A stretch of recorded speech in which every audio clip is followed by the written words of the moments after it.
Sumatera Selatan memiliki warisan budaya termasuk rumpun kebudayaan Melayu yang terwujud dalam gaya berpakaian dan seni pertunjukan. Upaya pelestariannya, Dinas Kebudayaan dan Pariwisata Sumatera Selatan menggelar Festival Budaya Melayu Sumsel 2022. Sempat vakum karena pandemi COVID-19, festival ini kembali dihidupkan. Festival dimeriahkan berbagai penampilan, sastra tutur, tari tradisional, dan sendra tari. Penampilan dibawakan perwakilan dari 17 kabupaten kota se-Sumatera Selatan.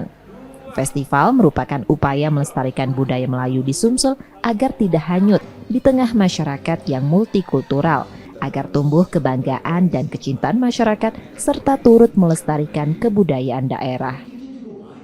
Dengan adanya festival ini, kita ini punya warisan leluhur kita yang begitu indah, baik cara berpakaian, cara bertutur kata, cara bersikap, semua ada sebenarnya. Tapi kita ini memang harus lebih giat lagi menggalinya. Bahkan bila perlu masuk ke muatan lokal di sekolah-sekolah. Bahwa Sumatera Selatan ini punya aset yang luar biasa dalam adat budaya. Tahun depan, festival serupa akan digelar dengan skala lebih luas, dengan tajuk Dunia Melayu, Dunia Islam, yang akan mengundang negara-negara tetangga berumpun Melayu.